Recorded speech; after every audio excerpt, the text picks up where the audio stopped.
Se reanuda la sesión. Por el Consejo de Defensa del Estado, alega el abogado doña Lupi Aguirre Bravo, hasta por 30 minutos. Tiene la palabra. Gracias por su venia, señor presidente.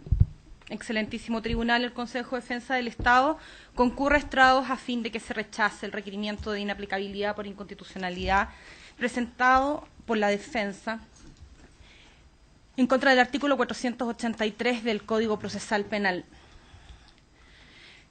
Su señoría, excelentísima, claramente de las alegaciones que hemos escuchado, lejos de encontrarnos frente a una alegación de inconstitucionalidad de una norma en concreto, como lo mandata la Constitución, la ley orgánica de este tribunal y además su reglamento, nos encontramos frente a alegaciones de carácter genérico que no tienen que ver con una norma en concreto, como la normativa sí lo indica, sino a la aplicación de un conjunto de normas, que lo que tornaría inconstitucional no son las normas en sí mismas, sino un cuestionamiento al proceder de los tribunales en la aplicación de estas normas.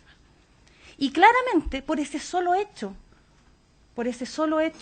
este recurso, esta acción constitucional, debiese ser rechazada, puesto que se aparta del objetivo que tiene esta declaración que le corresponde realizar a este excelentísimo tribunal. 4 son los motivos por los cuales esta parte considera, en general, que este requerimiento debe ser desechado. Los voy a anunciar y posteriormente me referiré a ellos en forma concreta. En primer lugar, ha quedado claro, además de la exposición y del petitorio de los requirentes, que la norma impugnada no es decisiva para la resolución del caso o del asunto en concreto. En segundo lugar, no es procedente, como ya lo ha declarado en otras ocasiones este excelentísimo tribunal, la impugnación de un sistema que respecto del cual, además, este Tribunal Constitucional ya ha emitido pronunciamientos sobre su constitucionalidad.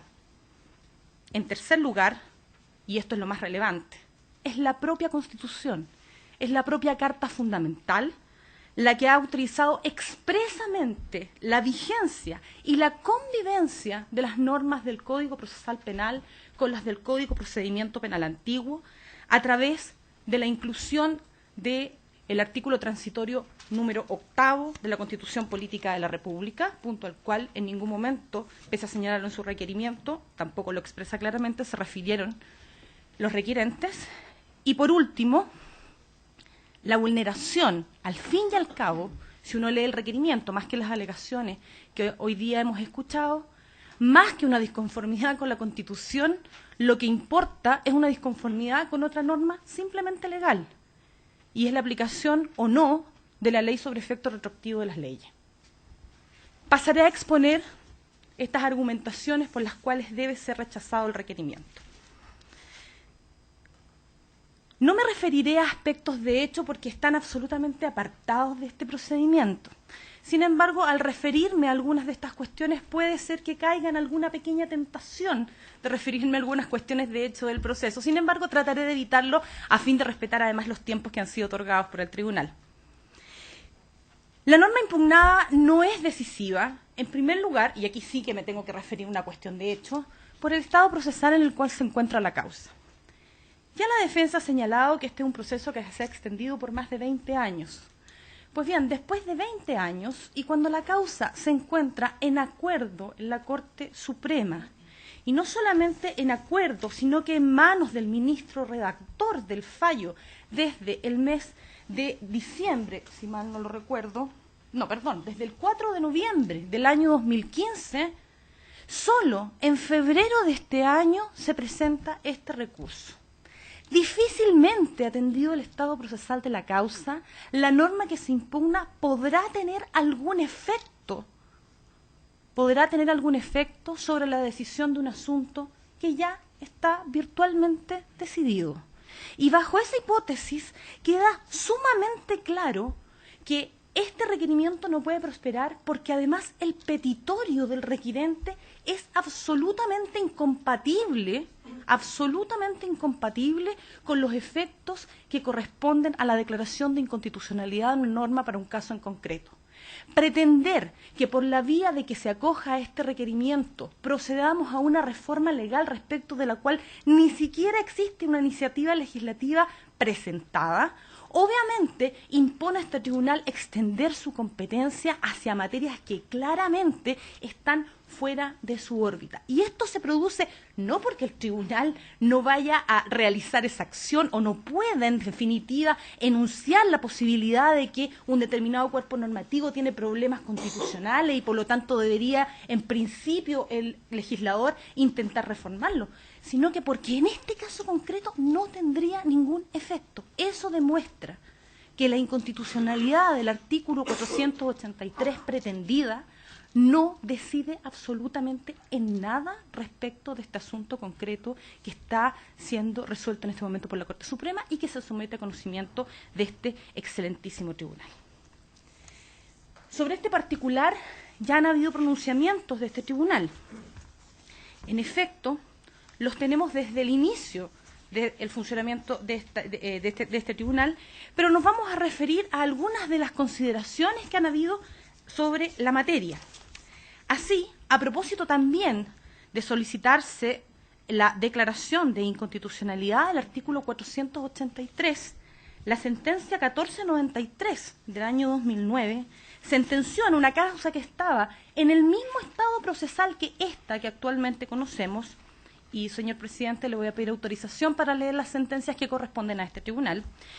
Se señaló que el estado actual de tramitación de los recursos de casación en el fondo en los que incide el requerimiento impiden que dichos preceptos tengan aplicación decisiva en su resolución en la medida que no guardan relación con las causales alegadas ni con el juicio que deberá realizar la Corte Suprema en orden a determinar si la aplicación de la ley penal sustantiva fue correcto o fue errónea. En este caso, no solamente hay recursos de casación, sino que también hay recursos de casación en el fondo, sino que también hay recursos de casación en la forma. Sin embargo, ninguna de las causales que han sido presentadas por parte de las defensas dicen relación, por ejemplo, con un error en cuanto al procedimiento que les está siendo aplicados, sino que son cuestiones formales que se basan en el reconocimiento de la vigencia del proceso por el cual se impugna realmente, lo que realmente se está haciendo, se impugna su constitucionalidad. En el mismo sentido, se ha pronunciado este tribunal en la sentencia 2923 del año 2015, en la cual se indica que el artículo 483 es una norma referida únicamente a la entrada en vigencia del nuevo Código Procesal Penal, por lo que no es un precepto legal que sea decisivo para la resolución de la gestión judicial en que se promueve la acción de inaplicabilidad en autos, porque obviamente esa norma no tiene efectos de resolver en el asunto ni va a tener aplicación directa en el asunto.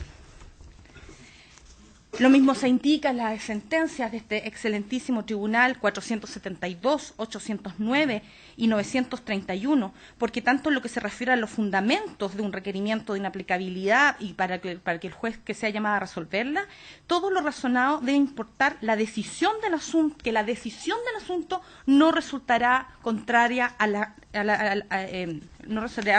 Constitución.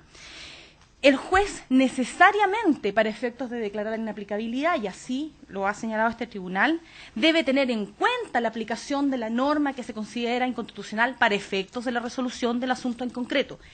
Podría seguir, su señoría, leyendo sentencias en ese sentido, sin embargo me parece inoficioso porque creo que este tribunal lo tiene absolutamente claro y así lo ha declarado con anterioridad. El estado procesal, por cierto, determina otra cuestión que nos parece relevante poner sobre el estrado en este momento. Y es que esta alegación genérica respecto de todo un sistema, el estado procesal en la cual se realiza no permite realizar ninguna enmienda en torno a la inconstitucionalidad supuesta de la norma que se está aplicando. Porque obviamente todas las alegaciones que hemos escuchado por parte de la defensa tienen que ver con estados procesales ya superados en este caso. estados procesales en los cuales la defensa tuvo la oportunidad, el requirente tuvo la oportunidad de recurrir, sin embargo, reservó esta acción hacia el final del procedimiento y, como se señaló a propósito de los traslados conferidos, obviamente no podemos más que pensar que esta acción tiene simplemente fines meramente dilatorios, porque ninguna de las cuestiones propuestas puede tener aplicación en el caso concreto. La norma impugnada no es decisiva para la resolución del asunto que ha sido traído a este Tribunal Constitucional. En segundo lugar, queda claro que lo que aquí ha existido no es la impugnación del artículo 400, o no es meramente la impugnación del artículo 483 del Código Procesal Penal.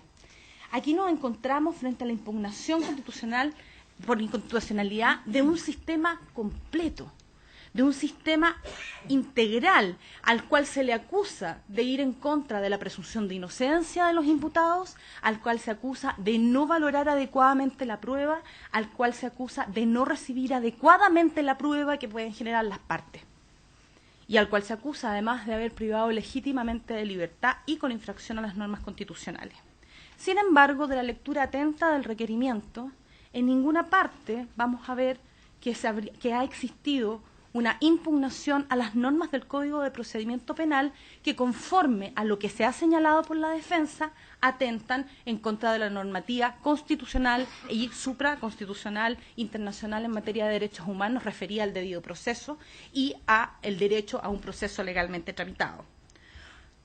No hay ninguna impugnación, solo a modo de ejemplo, a la institución establecida en el artículo 351 y siguientes del Código de Procedimiento Penal referidas al careo y la forma como éste debe ser llevado adelante por parte de los jueces. Tampoco existe ninguna impugnación en torno a la constitucionalidad de los artículos 447 y siguientes del Código de Procedimiento Penal referidos a la contestación de la acusación por parte de los acusados. Pero lo que es más, y lo que ocupó gran parte de las alegaciones de la defensa, tampoco hay ninguna impugnación en torno a la forma como debe apreciar la prueba el juez en el antiguo Código de Procedimiento Penal, puesto que no hay ninguna acción en contra de los artículos 451 y siguientes del Código de Procedimiento Penal. Es decir, nos encontramos frente a una impugnación de manera general y abstracta, lo cual este tribunal también ha señalado que no es posible considerar para estos efectos. En efecto, en otro recurso de inaplicabilidad desestimado por este tribunal, el 2392 del año 2012, en que también se hacía alusión al artículo, a la inconstitucionalidad del artículo 483, no fallando de fondo, sino solo fallando respecto a la admisibilidad, ya se manifestó por parte del tribunal que el reproche que el reproche que hace el requirente afecta a un sistema general respecto de cuya constitucionalidad esta magistratura ya ha emitido pronunciamiento en las sentencias Roles 1327, 1389, por lo que tanto se consideró en aquel entonces que ella carecía de fundamento plausible. Asimismo, en las sentencias 2140, 2158, 1928, 2218, 2247, 2524, 1466, 1512, 2527, 2073, 2061 y 2392, este excelentísimo tribunal ha señalado, y aquí estoy refiriéndome al considerando noveno de la sentencia 2040 que refiere todas estas otras sentencias, que de la lectura del libelo se constata que más que referirse al caso concreto y la incidencia de la preceptiva del mismo, se evidencia una impugnación de tipo abstracto y genérico. Para continuar señalándose, que atendido el carácter abstracto del reproche formulado en autos en cuanto se argumenta sobre la constitucionalidad de un instituto jurídico, debe considerarse, como ya se ha señalado reiteradamente por esta magistratura, que la acción de inaplicabilidad dice relación con el examen concreto de un determinado precepto legal invocado en una gestión judicial pendiente y correctamente interpretado procedería a efectos o resultados contrarios a la Constitución. Así explicitado este punto, se ha fallado que la decisión jurisdiccional de esta magistratura ha de recaer de conformidad o en la conformidad o contrariedad con la Constitución que la aplicación del precepto impugnado pueda tener en un caso concreto y no necesariamente en su contradicción abstracta y universal con la preceptiva constitucional, como lo pretende, en este caso, el requirente.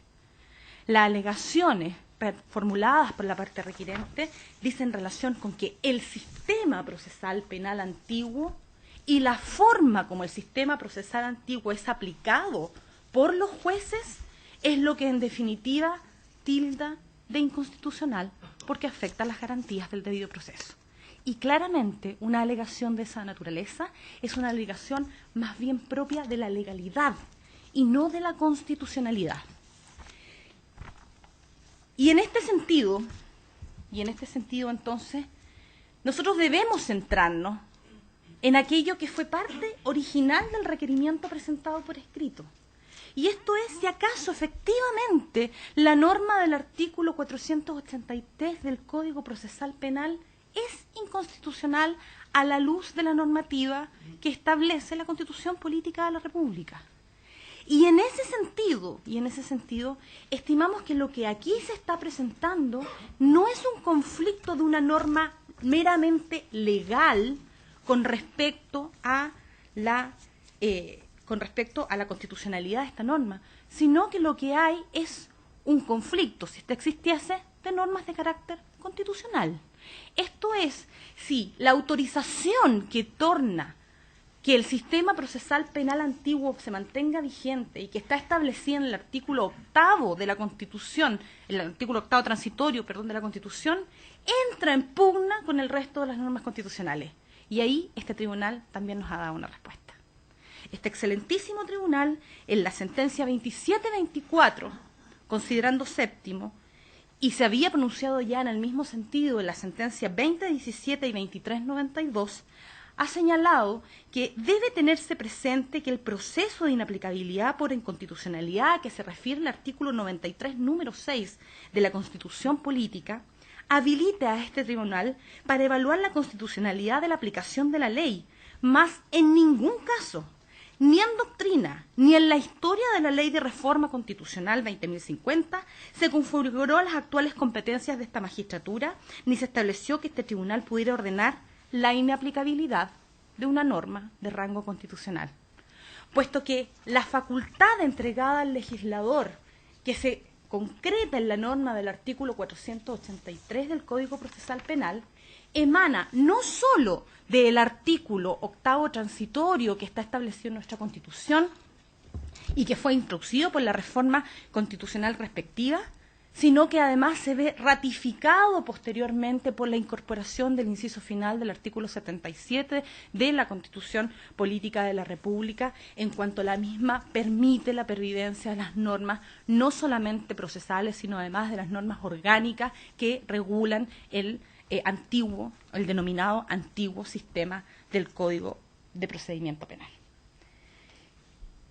Y esto, sus señorías excelentísimas, ha sido ratificado además refiriéndose a este mismo artículo y en solicitud de esta misma norma por inconstitucionalidad, en el fallo ahora de fondo, ya no estamos hablando de una inaplicabilidad que fue declarada inadmisible, sino un fallo de fondo, que es el fallo 1327 del año 2009, exactamente el fallo de 20 de julio del año 2010 sentenció esta materia.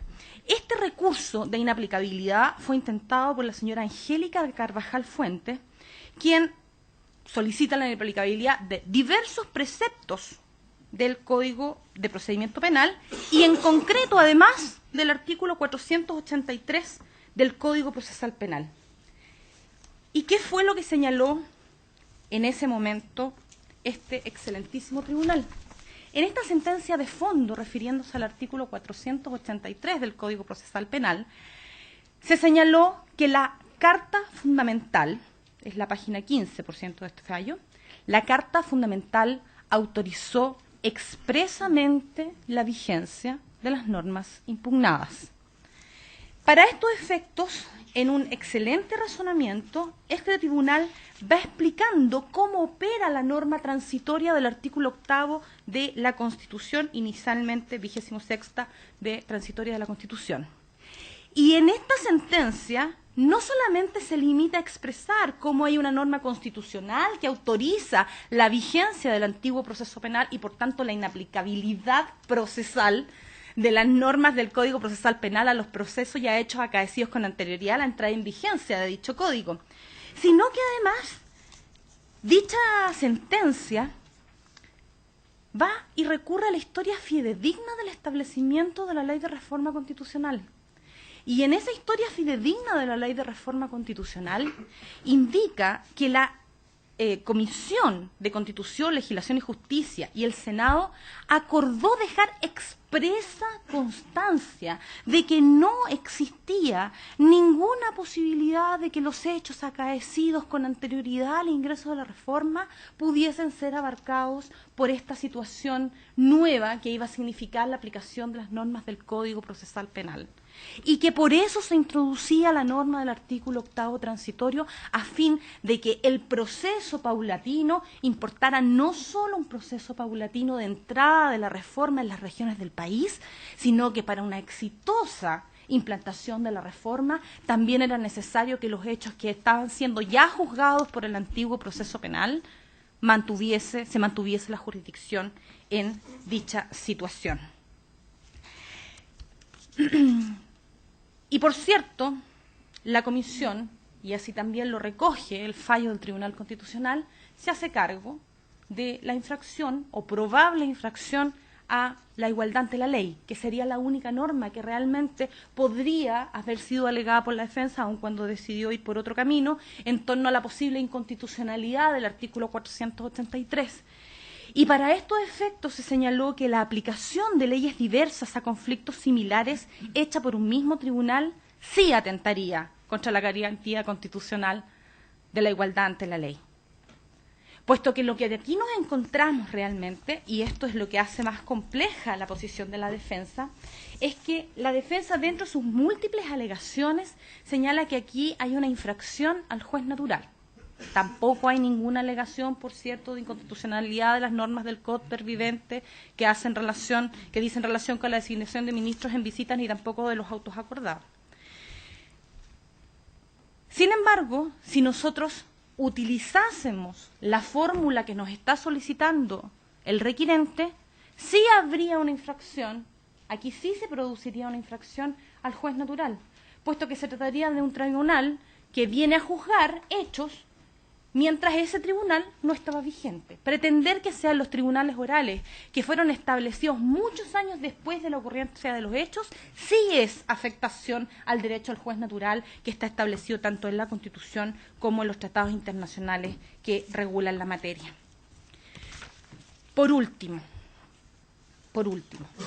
quisiese señalar que la disconformidad real por parte de la defensa, y así queda de manifiesto en prácticamente todas las alegaciones que se realizan a contar de la página 19 en adelante de su requerimiento, y además las expresa, incluso hablando de la historia fidedigna del establecimiento de la ley en la página 23 y siguiente de su requerimiento, señala que la no aplicación del nuevo Código Procesal Penal afecta y es contraria a la ley sobre efecto retroactivo de las leyes.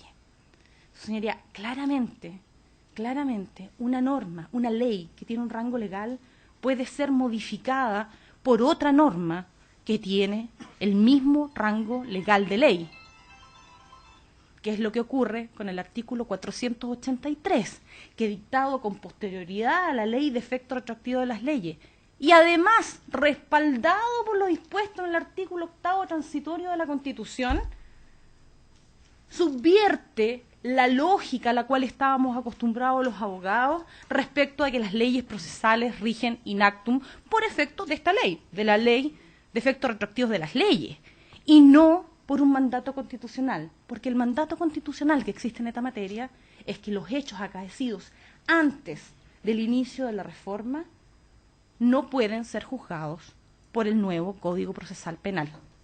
Y esto es muy simple de entender, porque acoger un requerimiento de esta naturaleza significaría aceptar una especie de lex tercia para la aplicación de la pretensión de la defensa, del requirente.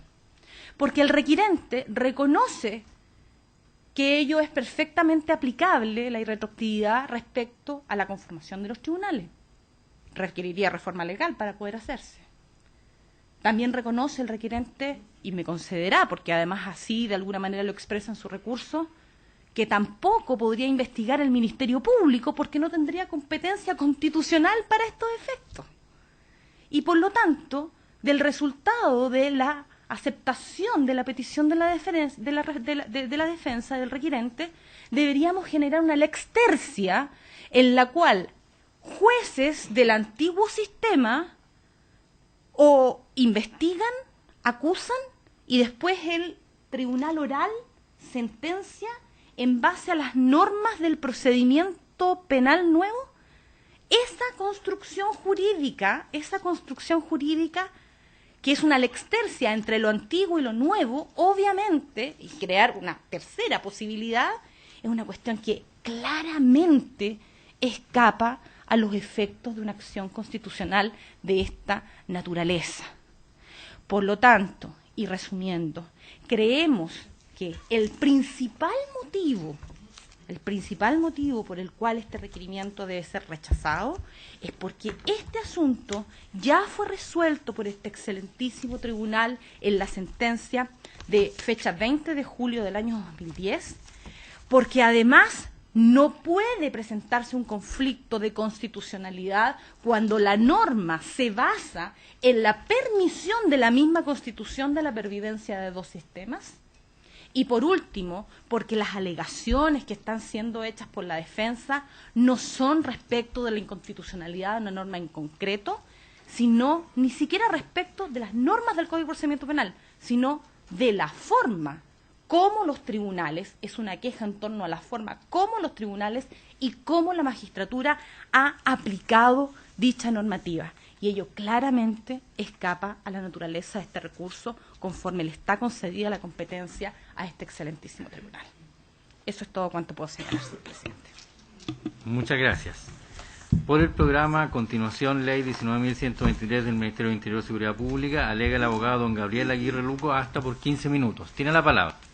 Gracias, señor presidente. Con la venia de este excelentísimo tribunal, vengo a alegar en representación, como ya se señaló, por el programa a continuación Ley 19.123 del Ministerio de Interior y Seguridad Pública, solicitando se rechace el requerimiento de inaplicabilidad por inconstitucionalidad relativo al artículo 483 del Código Procesal Penal, promovido por la defensa del señor Hugo Prado Contreras, representado en este caso por el colega Cristian Gerapaguen Guzmán.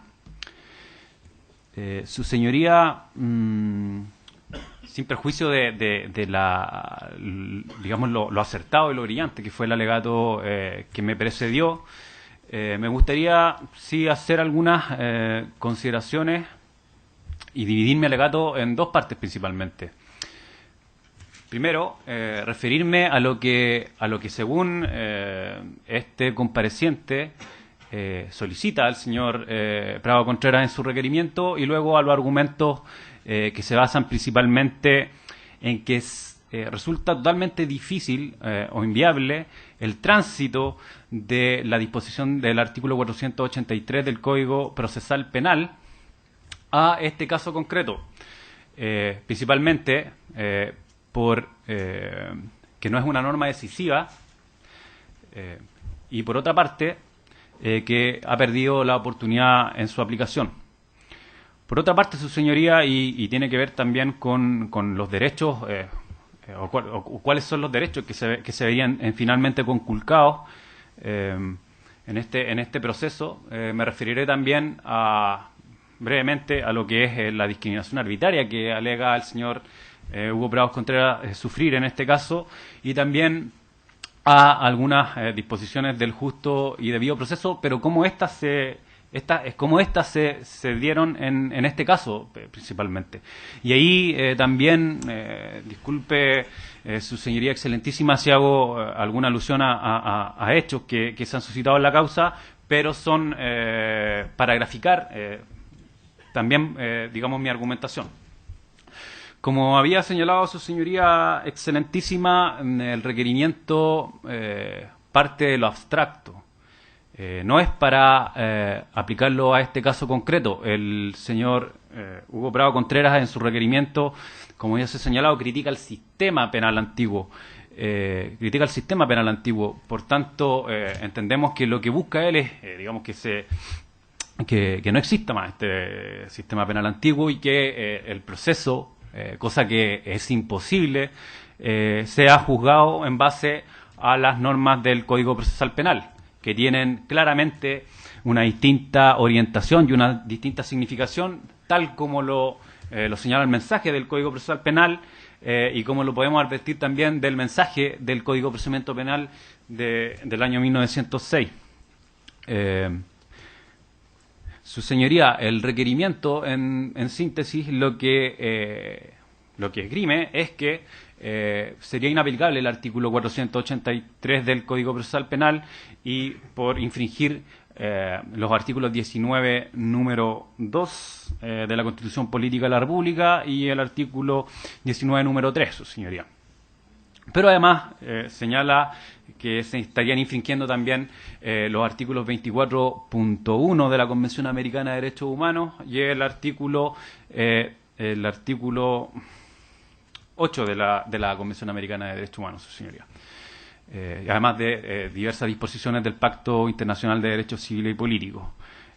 ¿Por qué hace alusión a esas convenciones y a esos tratados internacionales? Porque regulan las materias que tienen que ver con la igualdad ante la ley y al justo y debido proceso.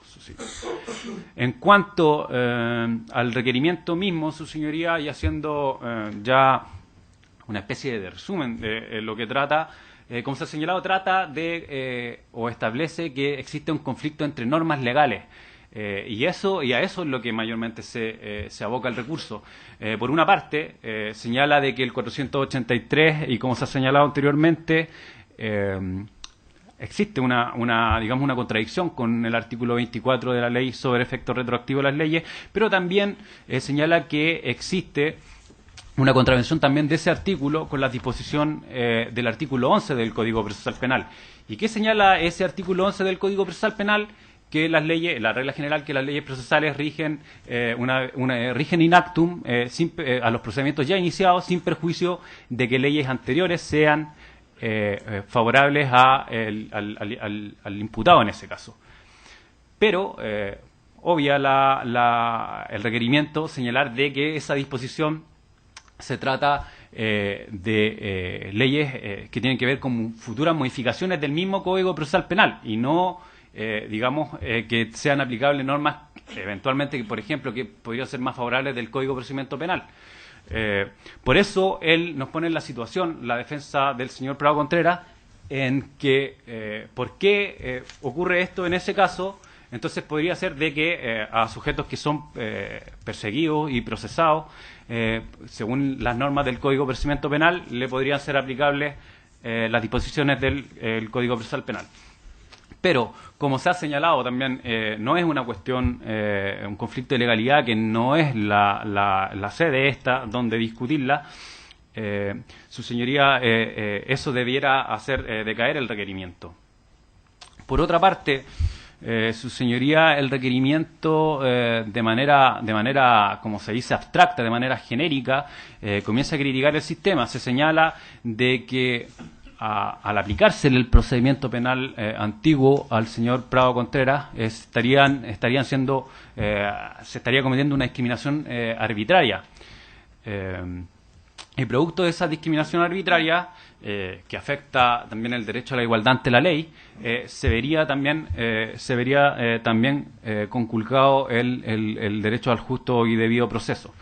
Señala en su requerimiento cuáles son las normas que cree que son aplicables al caso, se refiere a lo que es la historia de la ley, a la discusión que hubo en su momento en el Congreso para dar cabida al Código Procesal Penal, pero, como se ha señalado, Nada en concreto, su señoría, ninguna norma relativa, ya que se trae a colación la norma relativa a los careos, a la impugnación de prueba documental, como se ha señalado de que aquí no se cree a las hojas de vía que aparecen en distintos procesos, cosa que tiene que ver con hechos, pero cabe hacer presente de que a veces me ha tocado ver, en mi experiencia en la tramitación de esta causa, las hojas de vía a veces no hay que creerles mucho. Ya, su señoría, en relación a las alegaciones mismas, o a las alegaciones más bien de fondo que va a hacer alusión este compareciente, quiero hacer presente, como había dicho, que por primera parte no existe, no puede existir un camino, un tránsito de la disposición del artículo 483 del Código Procesal Penal al caso concreto, porque, primero, esta norma no es decisiva para el asunto, y en segundo lugar, porque ha perdido la oportunidad en su aplicación. No es decisiva el asunto y tiene que ver también con el estado procesal en que se encuentra la causa, donde se suspendió el procedimiento, que se encontraba en acuerdo, como ya se dijo desde fecha de 4 de noviembre del año 2015, causa en que en ningún momento se discutió la aplicación o no de esta disposición legal del artículo, o la inaplicabilidad del artículo 483 del Código Procesal Penal. Tampoco entiende esta parte, y tiene que ver también con la naturaleza de la disposición cuya inaplicabilidad se reclama, que no es decisiva en el asunto. La norma, esta disposición no está dentro del acervo legal o de acervo normativo del cual puede echar mano el juez del grado, el juez de la instancia, para resolver el caso, su señoría. Así, por ejemplo, esta norma, el 483 del Código Procesal Penal, está regulada en el título final del Código Procesal Penal, no en las normas comunes al procedimiento, ni tiene que ver tampoco con los principios generales que están regulados en las primeras normas de dicho Código de enjuiciamiento criminal, o sea, de enjuiciamiento penal. Tampoco, su señoría excelentísima, la disposición del artículo 483 dice relación con algún elemento que tenga que tener en consideración el juez para la calificación del delito, para el establecimiento del hecho punible, para la determinación de la persona al responsable, su participación, la aplicación o la determinación de las penas. Por eso entiende esta parte, su señoría excelentísima, que la norma no es decisiva. No es decisiva. Ya a este respecto se ha pronunciado este Tribunal Constitucional en algunas sentencias, por ejemplo, la número 846, la número 847, la número 934 y la número 936. 935, entre otras normas que también han sido citadas en anteriores presentaciones realizadas por esta parte. Su señoría, ahora pasando al segundo punto, y que dice relación con la falta de oportunidad de aplicación de la norma, encuentra esta parte, y también estando de acuerdo con los alegatos anteriores, de que esta norma es innecesaria para decidir el caso. Por tanto, no tiene incidencia, como ha dicho la sentencia del Tribunal Constitucional en el rol 1479, los considerando 6 y 7, en lo que dice que no puede ser aplicado, o sea, que en este caso no podía ser aplicado los preceptos cuya aplicación se invoca en el requerimiento. Su señoría, también, y como un dato de la causa, ya que no según entiendo, según los documentos que fueron remitidos en su momento, no consta, pero en ningún caso y en ninguna etapa del proceso, como ya dije anteriormente, se ha alegado esta supuesta inaplicabilidad por inconstitucionalidad. Por tanto, atendido el estado procesal en que se encuentra la causa, y entiendo, o digamos, mi intuición me lleva a decir eso, en que en ningún caso el juez que va a decidir sobre el fondo ya en este caso lo va a tomar en consideración, porque no está dentro de lo que es la controversia. Por otra parte, su señoría, y terminando con mi argumentación, y que tiene que ver con la discriminación que habría sufrido el señor Prado Contreras, y que tiene que ver, o que incide también en el justo y debido proceso que ha debido enfrentar, lo que solicita es totalmente inverosímil, su señoría, porque está solicitando, se está solicitando que se le juzgue de igual forma que otras personas, siendo que existen situaciones diferentes, su señoría. Lo mismo podría suceder para otros sujetos que se encuentran procesados o que han sido condenados por el sistema penal antiguo. Lo que sí sería discriminatorio sería de que a Hugo Prado Contreras se le juzgara bajo las normas del Código Procesal Penal. Eso sí sería discriminatorio. Eso en relación a la discriminación. Entiendo yo que no hay una discriminación en base a lo que ha dicho la Convención, la Corte Interamericana, en cuanto a que no hay una distinción de raza, sexo, nacionalidad.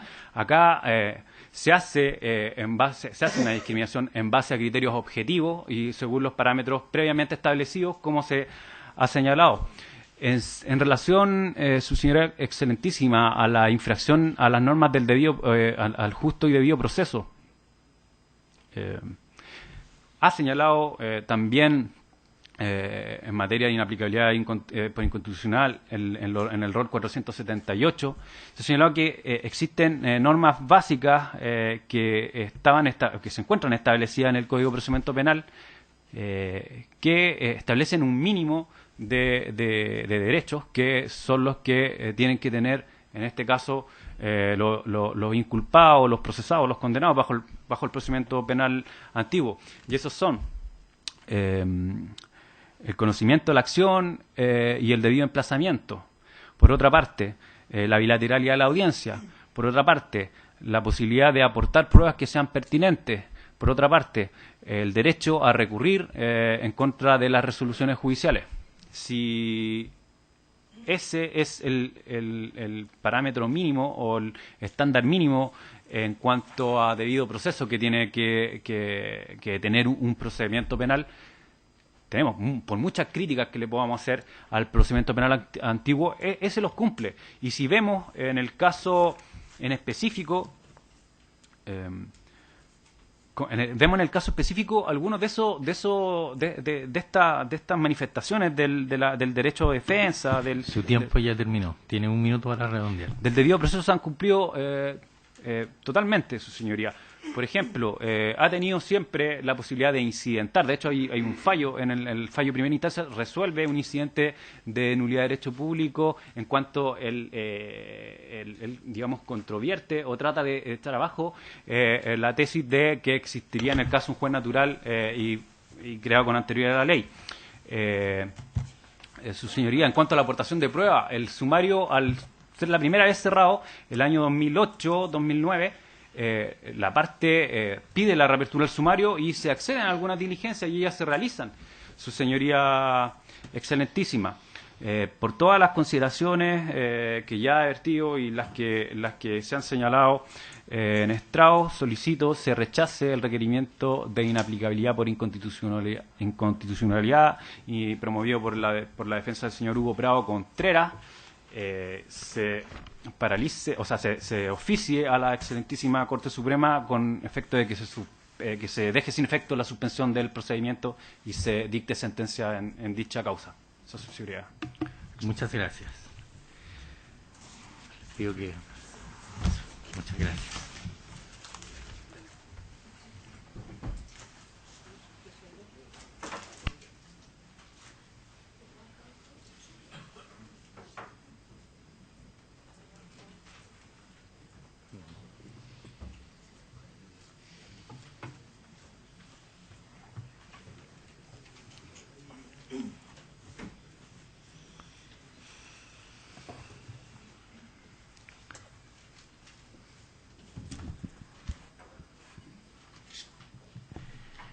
Por el querellante particular, entonces, alega el abogado don Álvaro Aburto Guerrero, hasta por 30 minutos. Tiene la palabra.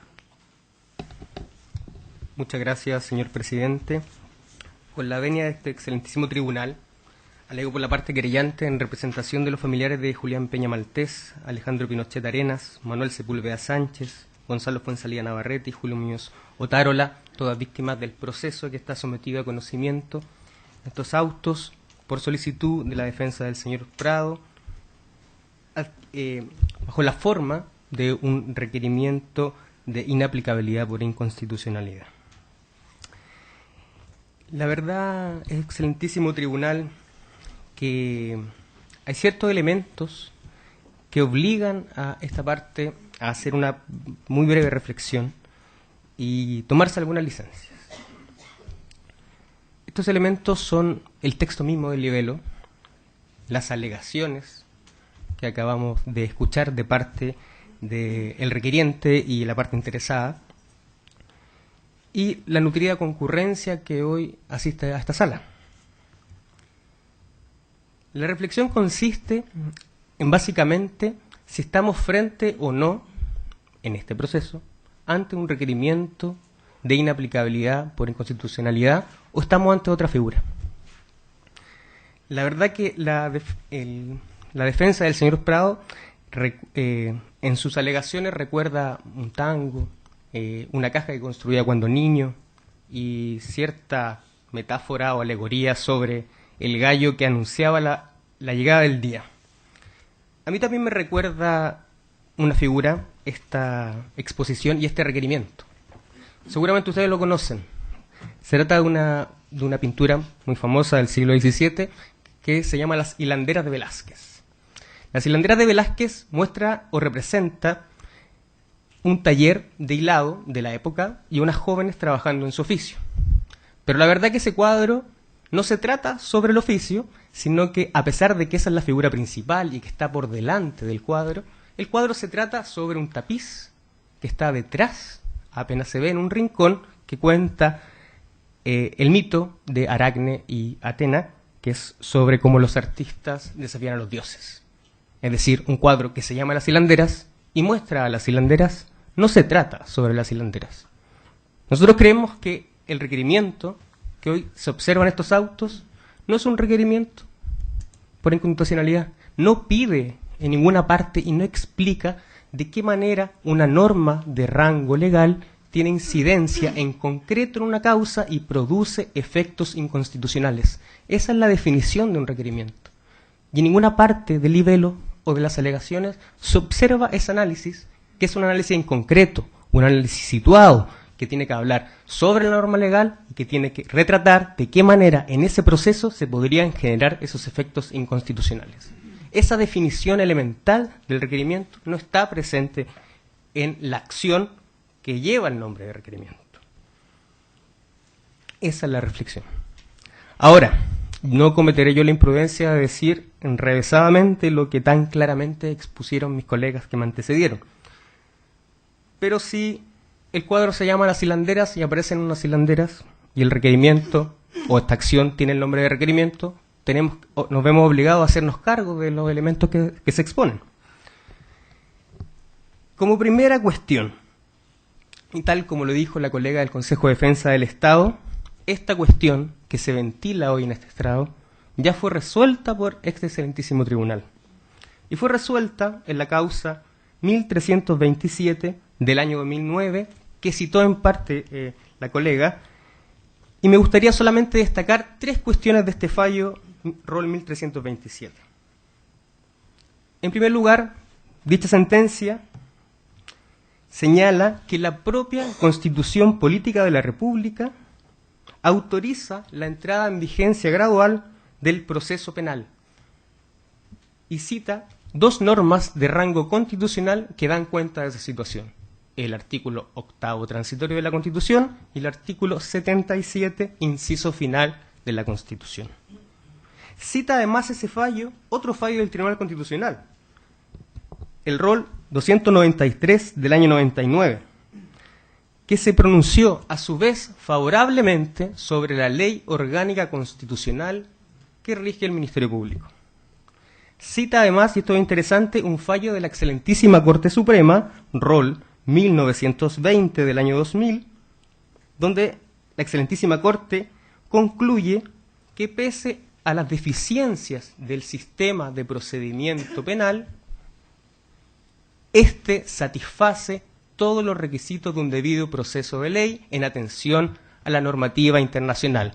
Esta es una sentencia que se dictó en el caso del desafuero del entonces senador Augusto Pinochet, y en ese proceso se planteó la polémica si aquel proceso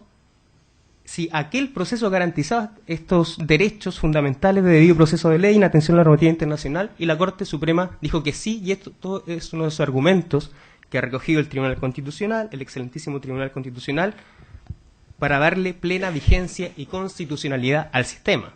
Porque como han dicho los colegas, acá lo que se está discutiendo es una norma y sus efectos, una norma legal y sus efectos. Se está poniendo en cuestión un sistema de persecución penal.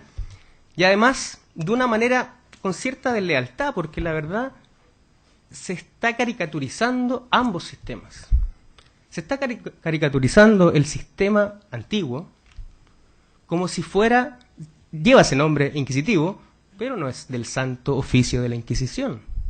Se está acusando al ministro Mario Carroza, al ministro Hugo Dolmetsch, a la ministra Dobra Luksic, que son los ministros que instruyeron en su momento este sumario, de haber prevaricado. En estrado se le acusa de haber prevaricado. Se caricaturiza porque señala que no se le deja participar, y su señoría, excelentísima, esta parte participó del plenario y recuerda vívidamente cómo pudimos nosotros acceder a los testigos que la propia defensa de los inculpados citaron, acudieron al plenario, participó el ministro Carroza cuando se generaba un incidente, hubo interrogación.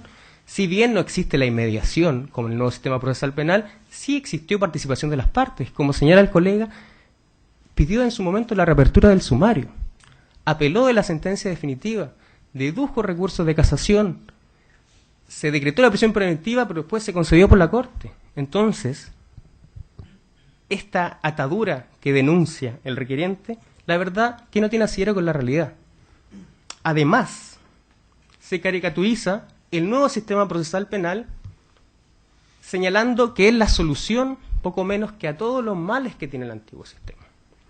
Yo no sé si este excelentísimo tribunal conoce, pero existe, promovida por la Defensoría Penal Pública, un proyecto que se llama Inocentes, donde hay más de una cincuentena de casos de personas que fueron sometidas a medidas cautelares muy gravosas, estuvieron muchos meses en prisiones preventivas, fueron condenados por tribunales de juicio oral en lo penal y después fueron absueltos por sentencias de nulidad.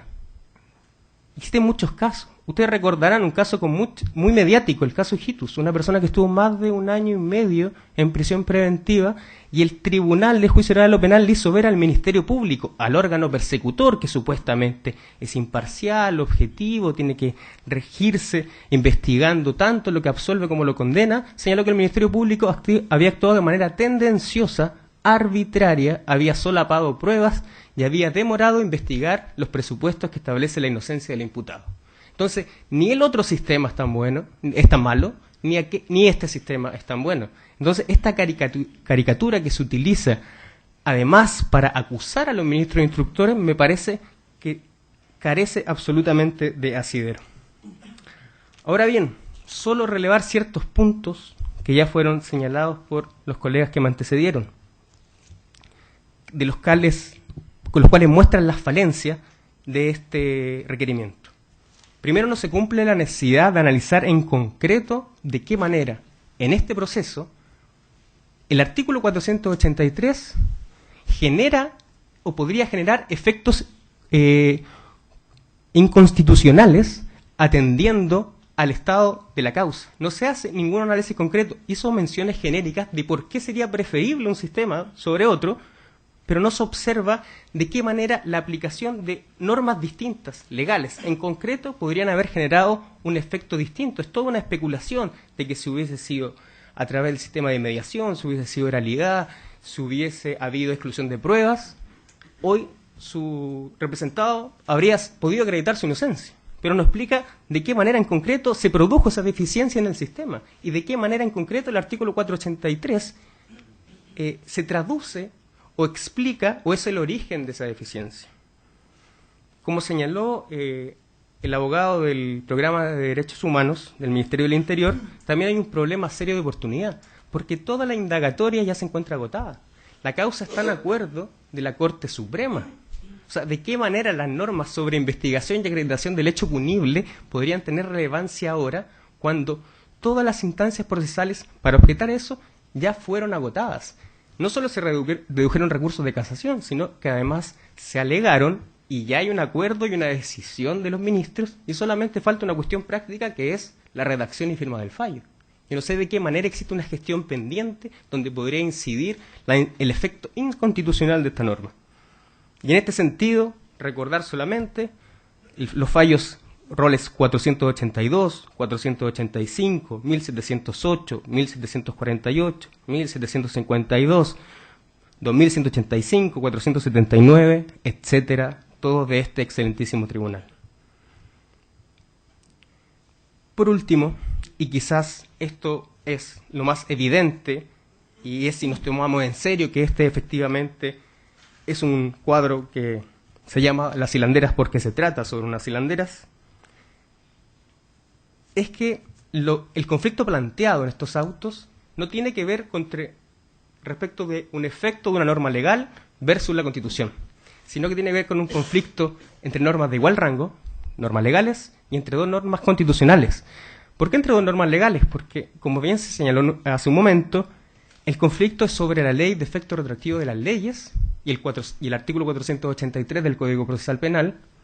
Y en segundo orden es la contradicción que pudiera existir entre normas del Código de Procedimiento Penal con normas del Código Procesal Penal, ambas de rango legal. Ahora, si profundizamos más en los argumentos del requerimiento, se genera el problema de que lo que entra en contradicción con la Constitución, según los propios términos del libelo, es con el sistema en su conjunto y, por tanto, el sistema en su conjunto solo adquiere realidad y se vuelve operativo si existe un órgano persecutor. Y el Ministerio Público está regulado en la Constitución. Entonces, no se puede imponer o deducir un requerimiento de inaplicabilidad cuando el conflicto es entre normas constitucionales. Tiene que ser entre una norma legal y una norma constitucional. Tampoco puede deducirse, como dije hace un momento, entre dos normas de rango legal. Y en el fondo, como también se señaló, ¿cuáles son las consecuencias que se siguen de esto? ¿Y por qué digo, en este último término, que no se trata de un requerimiento que busque la inaplicabilidad? Lo que se busca acá es que se declare inconstitucional un sistema de persecución, no una norma en particular.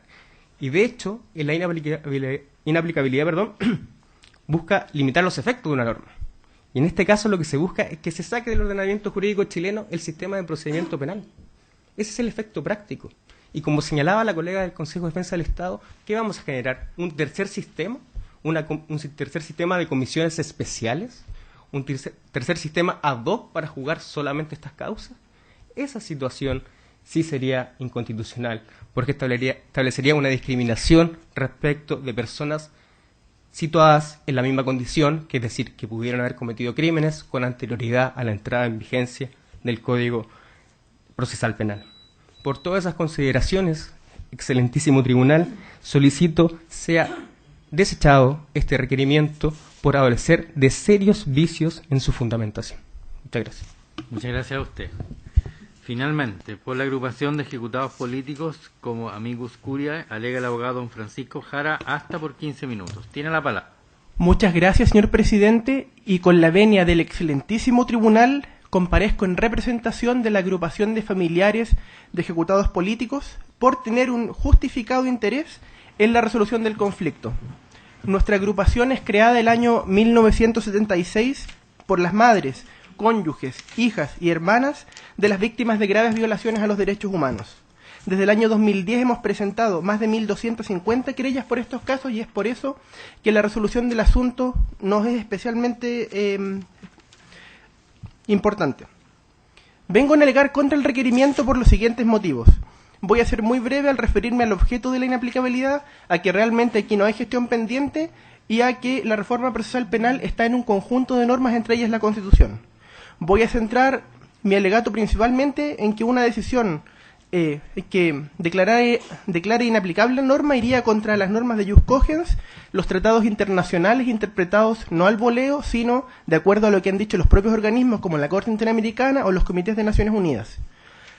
Por último, me referiré a la jurisprudencia de la Corte Interamericana, que ha tenido la ocasión de analizar procedimientos penales chilenos, por ejemplo en el caso Palamar y Iribarne y en el caso de los loncos del pueblo mapuche del año 2014. Voy a comenzar. De acuerdo a Kelsen, la inconstitucionalidad o la inaplicabilidad lo que busca es comparar una norma concreta con la Carta Fundamental. Pero aquí en realidad lo que yo colijo del requerimiento es que existiría prácticamente una conspiración, delitos de prevaricación, y en realidad el problema serían los jueces, no la norma del artículo 483. Tomando un poco el concepto dado por el colega querellante, en realidad aquí se disfraza como requerimiento lo que viene a ser una diatriba. Me recuerda también al personaje de Molière, al burgués gentilhombre, que habla en prosa sin saberlo. Aquí nos dicen que hay un requerimiento, pero realmente lo que vemos es una alegación contra el sistema. Se dicen cosas también, por ejemplo, el requerimiento nos dice que nunca fue interrogado por el ministro, y en otra parte el mismo requerimiento nos dice que el ministro Carroza le dio una reprimenda. O sea, como un ministro que nunca lo interrogó, de acuerdo al propio requerimiento, le da también una reprimenda. Vamos ahora a otro punto. No habría una gestión pendiente porque, de acuerdo a la jurisprudencia del propio Tribunal Constitucional, roles 2342 y 2343, ya hay un ministro redactor del fallo, que es don Lamberto Cisternas Rocha. En tercer lugar, vamos a la reforma procesal penal. La reforma no está solamente en un artículo, la reforma son una serie de leyes, 19.519, 19.640, 19.655, 19.696. Y además la disposición transitoria de la Carta Fundamental es la que nos habla del Ministerio Público. Por lo tanto, como bien ha dicho la colega del Consejo de Defensa del Estado, si es que, aún en el evento de inaplicar el artículo 483, tendríamos un procedimiento penal reformado sin Ministerio Público, lo cual sería una creación sui generis y que nos revela que esto no es sino un intento dilatorio. Ahora, me gustaría detenerme en el derecho internacional imperativo, en el derecho internacional de los derechos humanos y el derecho penal internacional.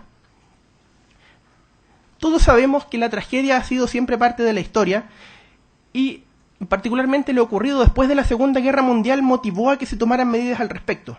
Como nos dice un famoso poeta iquiqueño, quizás mañana o pasado, o bien en un tiempo más, la historia que han escuchado de nuevo sucederá.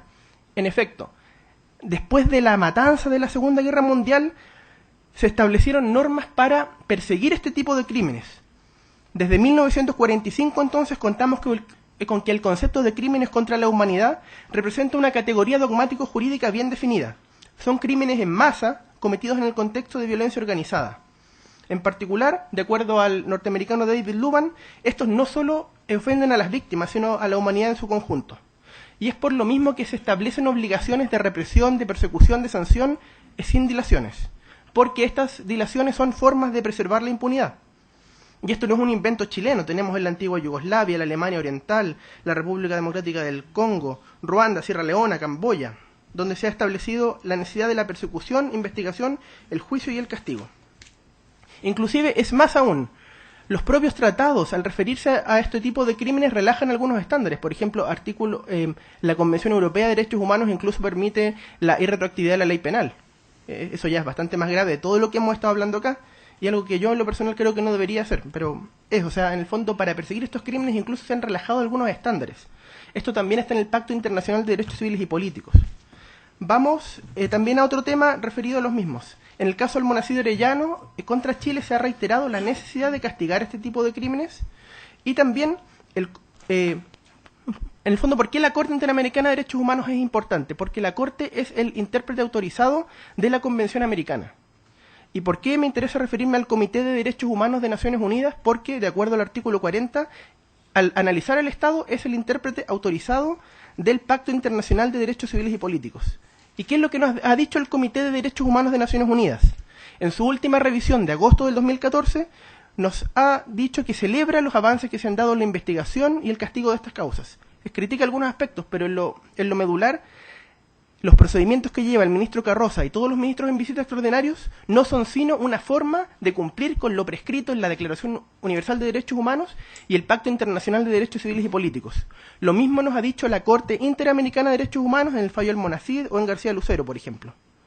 Pero, y esto es lo importante, no me quiero referir únicamente a estos casos. Me quiero referir también a otros fallos donde la jurisprudencia de la Corte Interamericana ha tenido que conocer de juicios criminales llevados en el fondo en el Estado de Chile. Primero, me interesaría hablar del caso Palamar y Iribarne.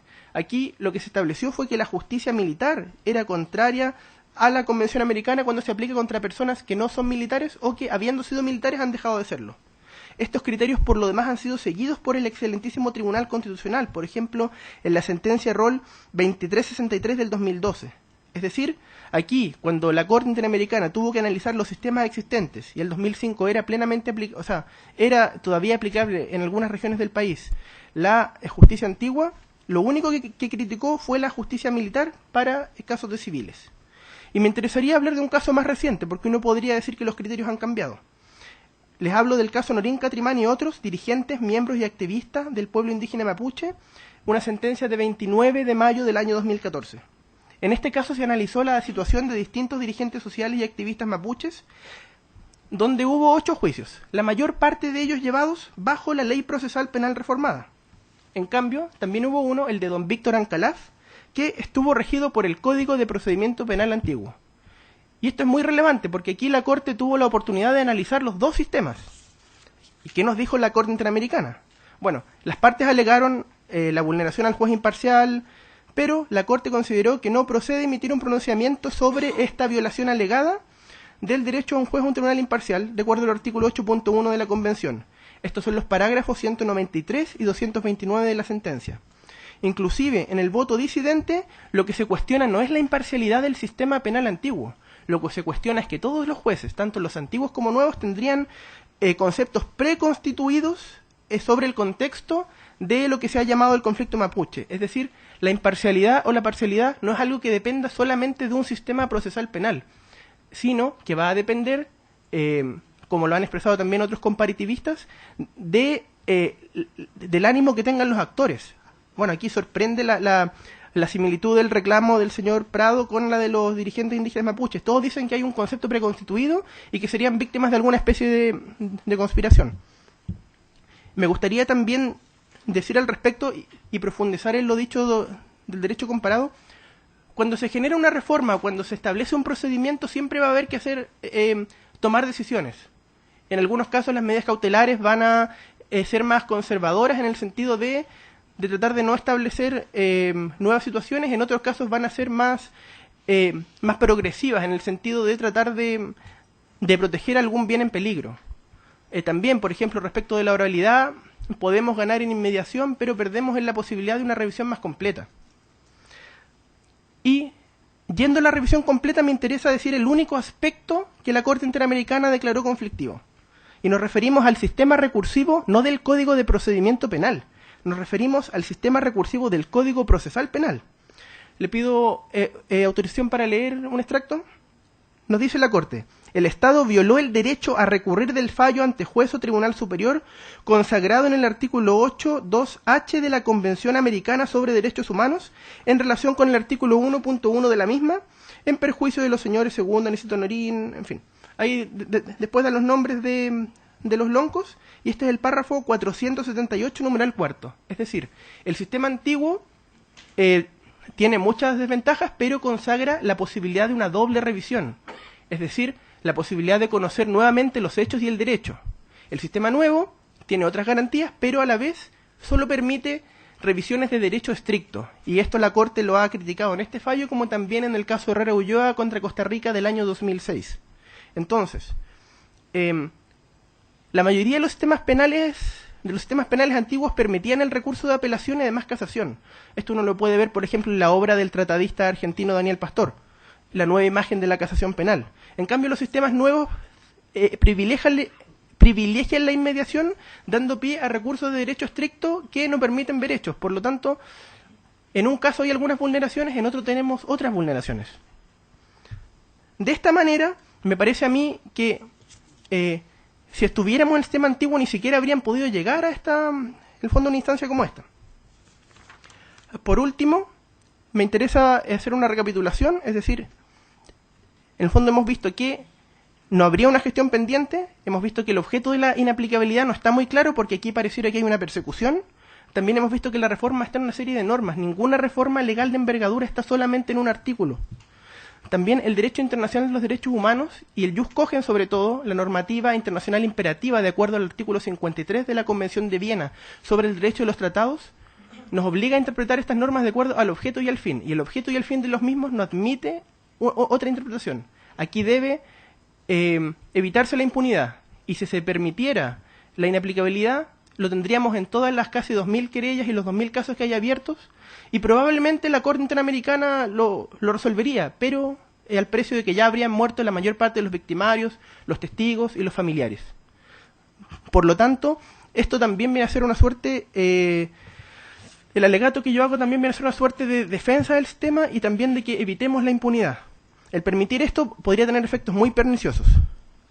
Por último, y una verdadera, y lo que vendría siendo una verdadera digresión.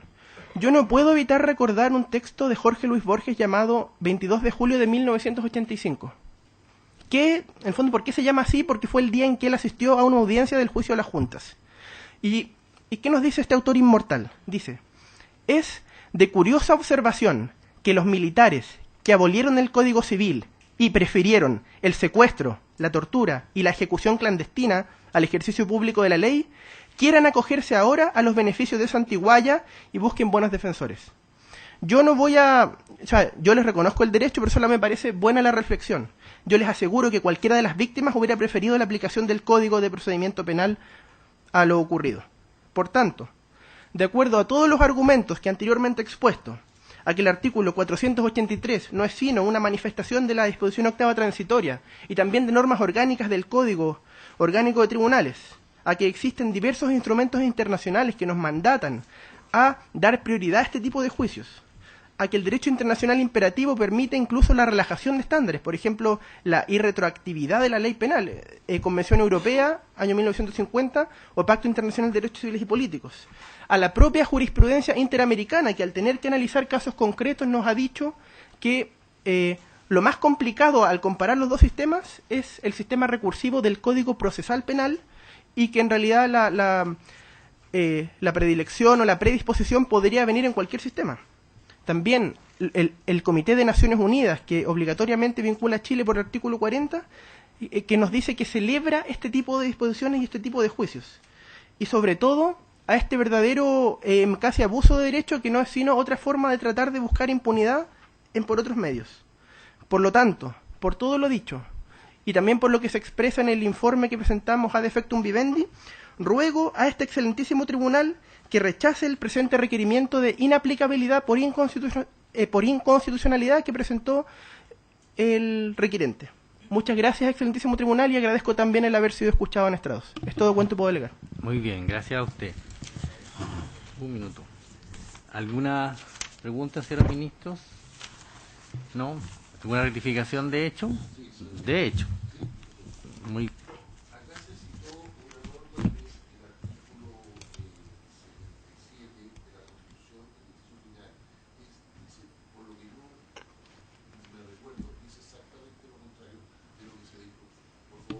De hecho, muy bien. No habiendo preguntas a los ministros, se da por finalizada la vista de la causa. Muchas gracias.